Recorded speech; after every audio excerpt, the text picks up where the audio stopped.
Oh. Wow. Okay. I need a beer. Okay, folks, watch this. We're gonna grab a beer.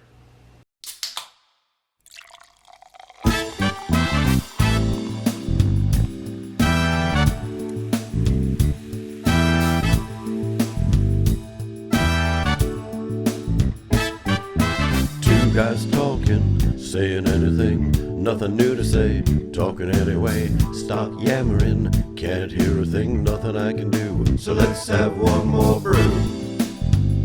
One more brew. Let's have one more brew.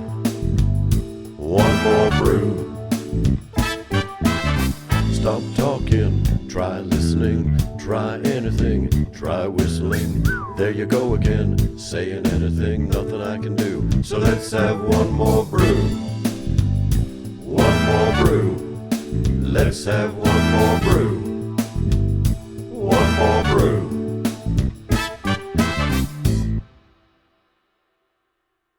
Pretty good song, right? So, I'm still in awe. we'll do this right. How about we start the episode like we always do? All right. Who am I? That's dude. Nuts, dude! But you're always pouring when we say that. No, because I'm But so... we're thrown off. The movie threw us off. It was so... Oh. And welcome to Lazy Boys Night! Oh, yeah! All right. Well, we did, portal over from the theater. So that We did. always throws us off when we're doing... All right. So what are we drinking? This is the Legion Lager. It's a Canadian lager from Whitewater Brewing Company. That's very apropos. Very apropos. Well, Ryan Reynolds, proud Canadian. Yeah. And although Hugh Jackman is Australian, Wolverine is Canadian. And a lot of people wish he wasn't. But some people have embraced the fact that the character of Wolverine is Canadian. Yeah. But a fun fact as well, Hugh Jackman is Australian playing a Canadian in an American movie. But in the, I think it was in the 80s or 90s. It was in the 90s, the animated show? Yeah, so the Spider-Man and his amazing friends, they went to see the X-Men, and the person voicing Wolverine was Australian. They made the character Australian because Australia was hot for like a hot second or two back in the 90s. That's full-on geek. All right. Okay, so what we're going to try to do first is have a nice swig to try to calm ourselves down just a wee bit. So, cheers.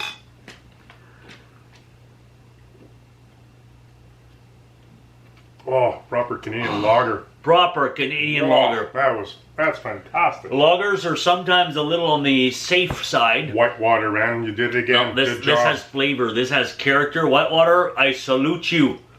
All right, now, let's talk about what we want to talk about. So what we're going to try to do as best as we possibly can is not be that old married couple that keeps talking over each other, because we could easily do it in this context, because I know you and I both have a lot to say. A lot to say. So we'll actually try to have a conversation. How about we do that? Okay, and just one fair warning to people, we are going to not do any spoilers. No it's very spoilers. important. If you haven't seen the movie yet, you want an honest review from Geeks without giving anything away. We're going to avoid the spoilers, and if something should happen, you will get a warning. And the warning will come off when it's done. Somewhere in the title, just put down no spoilers. All right, there you go. No spoiler alert. There you go. It's like, all right. So we're going to do our best just to go over the film. So as you saw in the opening, we literally just came out of the theater. You know what I realized we never actually did? We didn't tell people what we saw. Shut up! We're talking Deadpool and Wolverine. In the intro. That's our intro. We didn't say a word in the intro. We were just stunned. And we then were just in the theater after. We were just in the theater. So, dude, you're going to have to put up some graphics that says Deadpool and Wolverine review. Okay. All right. So, we are reviewing Deadpool and Wolverine. Wow. So if you recall, a short while ago, we did a review of the trailer, and we looked very, very, very excited about it. Now, dude, I have to ask you honestly, did this film live up to your expectations based on the trailer? It did. It actually, and that doesn't happen very often. It did not live up to my expectations. It exceeded. Oh, wow. It went so far beyond my Really? expectation. Well, and I'm going to break it down into why it did it without giving spoilers. And I'll go into mine why it Yeah. it gave me exactly what I was expecting. So there was a few things I was expecting. Killer intro right from the start, Oh my opening God. credits. Yeah. If you recall the first two movies, you're mesmerized by the action and the clever way they show the credits. And this film is no different. Yeah. I loved how they trying to reconcile different, because if you recall, Wolverine was under Fox. All the X-Men movies were under Fox. So they found a clever way to reconcile all that without spoiling how they do it. But what exceeded my expectations were the countless cameos. The so many moments of like, oh my God, oh my, and they make it fit so well. That to me blew my freaking mind. But at the end of the day, you still have a compelling story, and you're laughing your ass off. I'm going to stop right now because I know Dude has a lot to say, and if I don't stop, I'm just going to dominate this. So your turn, Dude. Okay, since you brought up the cameo thing, I always 100% gauge movies on their trailers. We've been through this. We've had episodes about it. I absolutely adore watching trailers. I could just sit down and watch trailers. This did not disappoint me at all. And what I was hoping, and again, go check out what we went. This is really important because it's important that you go check out how we reviewed the trailers. But how I saw the trailers and what I was hoping for, and that's what we had talked about. You were hoping for Marvel Jesus. I'm the Messiah. I am Marvel Jesus. We got it. We I was got like, Marvel Jesus. oh man, how, like, I've been waiting for this for so long, the second coming of the Messiah, Deadpool. But just with the fact that what I was hoping happened. And usually here's the thing, never surprised, always disappointed. And this is not the case. No. This case, I know that, yeah, it's very difficult, right? You can have your own show and I'll have my own show. I'm going to agree with everything you're going to say on this one. It's just... So, with that, with you talking about the cameos, I was very pleasantly surprised, but also amazed at the amount of cameos, special guest cameos from actors playing certain roles. But I was also amazed by the characters from a little bit of everywhere that were pulled in. They made it wasn't gratuitous. It was a geek fest. It was An everything absolute that geek appeared fest. had a purpose, and it was just Geek fest. Oh my That, God! For me, and the other thing that hasn't happened in a long time is I laughed so much. Constantly, I was crying. And there were a lot of people in the theater laughing out loud. There were so many laugh out loud moments, and not just by us. There was certainly one guy on our right who was just constantly But like, knew he was a geek. Oh, you know he got everything that we got. He was getting at the same time. I was like, it was nice. laugh out loud moments. Absolutely. Yeah.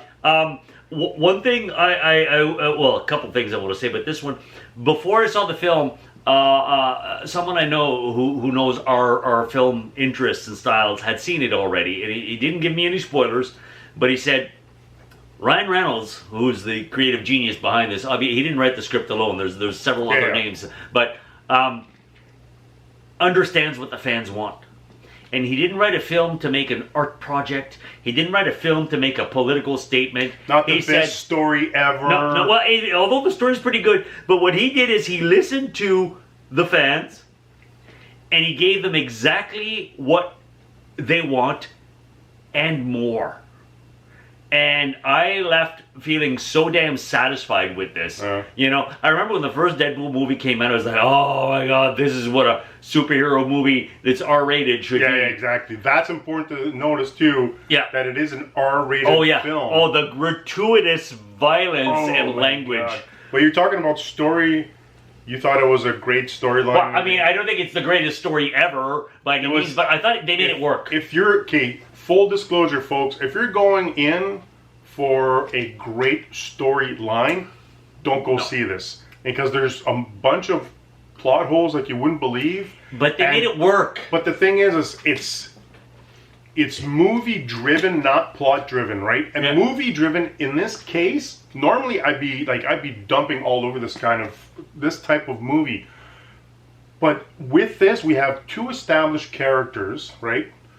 We already have their backgrounds as geeks, right? If it's your first time out, especially Wolverine has such a long history. Yeah, go check out some old X-Men's and Wolverine movies and all that. Go check out the Deadpool so you can get that background.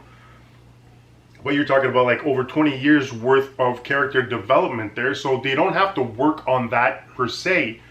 What they need to do is make sure that we're entertained. Oh. And by God, the universe, and everything that's did they ever entertain. Marvel Jesus came.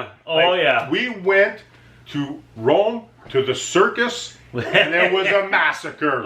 It was, were you not entertained? Yes, we absolutely, were. Absolutely. I will say one thing that, I'm not going to say disappointed, but I find curious. And you've seen this throughout history. Sometimes you see trailers, and there are scenes from the trailers that never make the cut in the film. Yeah. And the Deadpool Wolverine had a bunch of different trailers. I'm not going to mention which scene, but there's a scene that I remember seeing in one of the trailers that really stood out to me and got me excited about something happening that's another tie-in with the MCU. Yeah. That we didn't see the scene at all. Now I'm thinking, it's Deadpool. Did they do that as tongue-in-cheek just to get people revved over something that didn't happen? Or is this something that is on the cutting room floor and will make it in the extended DVD release when it comes out in about 3 months? You know we're going to be getting that. Oh, heck yeah. Oh, heck yeah. That's not one of those where I'm going to wait till it's on sale. It's coming out full price. I'm picking it up now. I need this movie in my life. But the music choice was phenomenal. Not just phenomenal, but hilariously phenomenal. Yeah, well chosen.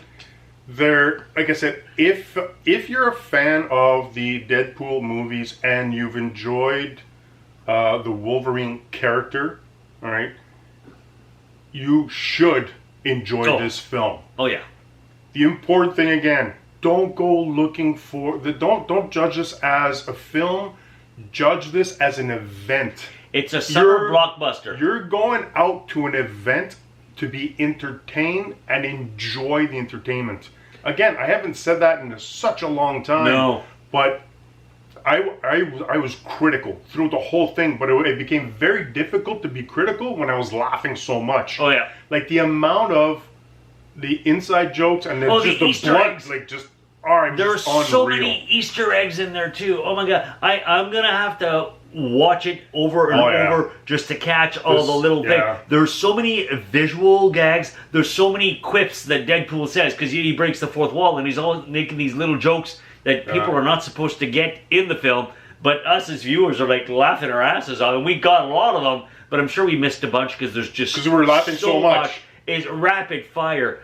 All I can say is personally, I like to rate a film based on my expectations of the film. If I'm expecting a great drama and it's not a great drama, I'm disappointed. If I'm expecting a great comedy and I laugh my butt off, it's a great film for me. Okay. Because this film met all of my expectations and actually went beyond, gave me some stuff I didn't even imagine would be in there. Okay. I'm giving this film a full 6-pack. You're giving it a full I'm giving it a full 6-pack. I am giving it a full 6-pack based on what it is. Is it gonna win the Academy Award for Best Film? No. But was I entertained and pleased beyond belief? Yes, I was. And because of that, I'm giving it a full 6-pack. I want to give it 5 beers out of 6 with a shot of tequila. Oh. A little shot of tequila. Know what I mean? And hit. Quick. The reason why, because the story, like I said, it's an event, but there's still issues in the story that at some points bugged me, but not enough to ruin the movie, but enough not to give it a full 6-pack. All right. So I was like right there, and I was like, because when we're talking about because in this movies, there's, anyways, oh my God. You don't want to spoil it. It's so hard. Okay, so, yeah, it's hard to describe unless you see the movie. But there were a few things that I hooked on and that I was like, I wish I wouldn't have done it that way or would have played it a different way. But again, it's a movie. They spend years working on this, and I'm sure they've gone through every different variant of, you know, everything. But when it comes to the action, when it comes to the comedy, when it comes to a buddy movie, oh, jeez, when it comes to everything else, like even when it comes to one part that I was worried about, and I mentioned it when we reviewed the trailer, was the fact that we're dealing with the TVA, yes, the Time Variant Authorities, that comes from the Loki TV show on Disney Plus. I was happy that they gave the audience enough information that you were not lost and who exactly they are. They? Yeah. So they that still to me covered the plus. bases. Like, I can imagine somebody that's not huge into comic books and just the only thing they know about superheroes is the movies or TV shows they've seen. There's a lot of stuff in there that they'll lose out, but to comic book geeks out there, specifically, there's moments in this film that is done specifically for us. Oh yeah. So they give you a great action event, but in there they throw so many things for us and respect us. Well, like I said, he wrote it for the fans. For that, I'm forever grateful that he actually respected for once for the fans. Because what's been destroying Disney Marvel and Disney Star Wars and all that other garbage is because they stopped respecting the fans. And we've gone through this several times. But they came back to realizing, you know what? If we give our fans, the rest will come. If you build it, they will come. So make it for the fans, for the core, and then the rest of the people will come in. Don't do the opposite. If you consider the MCU Phase 4 really... Other than the Spider-Man No Way Home, it pretty much kind of went down afterwards, and they've been not too successful or sometimes absolutely terrible. This is the film that is putting Marvel back on the map, and will hopefully steer into a new course. And there was a couple of good jabs in there at Disney Marvel, and I was like. And the fact that Disney Marvel signed off on this to me right away is the fact that they signed off on this movie, and he could have been way harsher. Oh, could have been way harsher than he was. But even the jabs that the Deadpool character took was good enough for me to realize that Disney went, we got to change things. Yeah, we're sorry. Yeah, sorry. So here's Deadpool. We'll work on other stuff. There you go. I'm like, okay. But while we were there, we saw trailers for other movies, and there was one in particular that I almost lost my mind. That's another episode. No. And then if we ever do get into that, I have a lot to say about that one. And that was just the trailer, and I'm like, I was ready. Yeah, if I would have had tomatoes, I think I would have chucked them at the screen. All right. But this movie, go see it. If you enjoy action, you enjoy superhero movies, you enjoy laughs, you enjoy completely off the wall. Did not expect that. Yeah. Go see this film. But make sure that when you do go see it, come back to our video and put comments after. Yes. Unless you've already seen it, and put down comments what you thought as well. No spoilers though. Yeah. Don't put. All right. You know. On that note, between us. But yeah, dude, that was awesome. To Peter. Cheers, folks. We'll see you next time.